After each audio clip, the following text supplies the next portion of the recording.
네, 이제 여러분, 이번 시간서부터는 문제풀이에 들어가는데요. 우리가 기본서를 공부할 때와 문제집을 공부할 때는 좀 다르다는 거 아닙니까?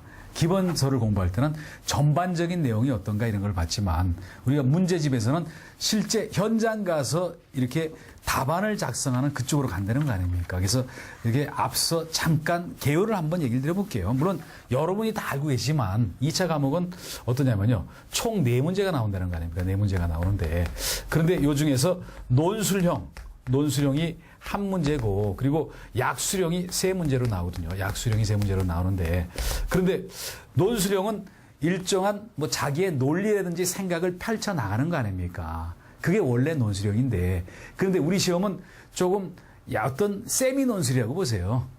총 50분 만에 이거를 다 해야 되다 보니까 논술형은 이거를 한 20분 정도 안에다 끝내야 되고 이거는 10분씩 3문제를 쓴다는 거 아닙니까? 물론 실제 시험장 가면 이거보다 빨리 써야 돼요. 다 쓴 다음에 한번 이렇게 확인도 한번 해봐야 되고 약간의 여유가 있어야 될 거 아닙니까?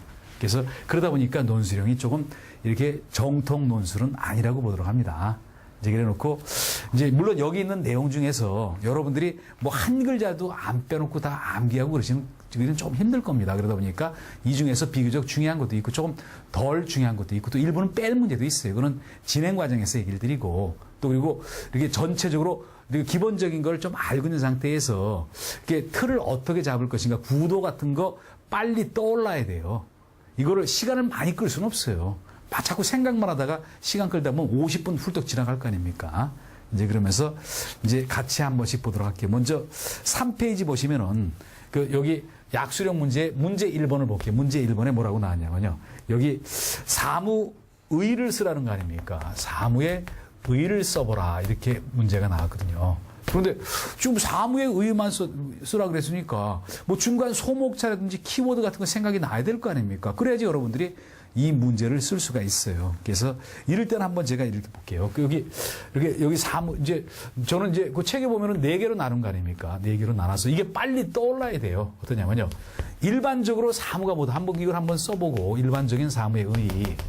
그리고 그 다음에 사무가 과거의 사무와 지금 현재의 사무가 다른 거 아닙니까? 과거에는 사무실에서 문서 작성하는 위주의 사무였었어요. 그러다가 컴퓨터 등 발명이 된 다음에 정보 처리하는 게 사무의 주가 됐다는 거 아닙니까? 그러다 보니까 뭐 의를 쓰라고 했으니까 일반적인 의, 또 과거의 사무에 대한 과거의 사무 의무의 의에 대해서 한번 써보고 그리고 그 다음에 현대 사무의 의도 한번 써봐야 될 거 아닙니까? 현대 사무의 의에 대해서 이렇게 써보고 그리고 4번째 뭐냐면요.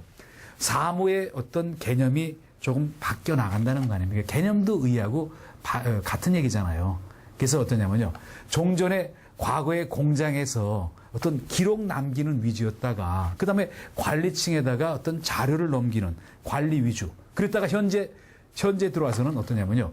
어떤 최고 결정권자한테 의사결정할 수 있는 자료를 넘기는 거. 그런 식으로 뭔가 사무의 개념의 변화가 있었다는 거 아닙니까? 이런 게 머릿속에 떠올라야 돼요. 그래야지 일이 시작이 될 거 아닙니까, 여러분들. 그래 놓고 일반적인 사무의 의의를 뭐라고 얘기했습니까? 어떤 각종 자료를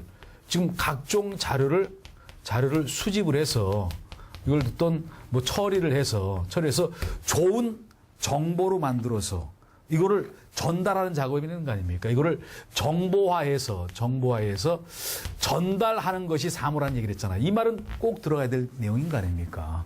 물론 여기서 자료 이거하고 정보의 차이는 뭐냐면요. 자료라는 거는 아직 검증을 안 받은 상태예요. 정확한지 안 한지 몰라요. 근데 그거를 확인 절차를 거쳐서 확실하게 만들어 놓은 거, 그게 바로 정보라는 거 아닙니까? 자료는 쉽게 얘기하면요. 다이아몬드 원석이라 그러고, 그리고 정보는 어떤, 이렇게 쇠공을 맞춘 다이아몬드라고 보세요. 그래서, 그러면 누구한테 전달하냐면은, 그거를 필요한 사람한테 전달한다. 그 윗사람한테 전달할 수도 있고, 뭐 동료한테 전달할 수도 있고, 또 된 사람한테 전달할 수도 있는 거 아닙니까? 그래서 이게 바로 어떤 사무다. 그런데 과거의 사무의 의미는 저는 다 안 씁니다. 키워드만 한번 써볼게요. 과거 사무의 의미는 뭐냐면요. 어떤 사무실에서 하는 사건. 지금 현재 사무는 사무실 아닌 데서도 사무를 볼 수가 있어요. 길거리에서도 사무 볼 수가 있고 그리고 차 안에서도 볼 수가 있어요. 컴퓨터 여기 예를 들어서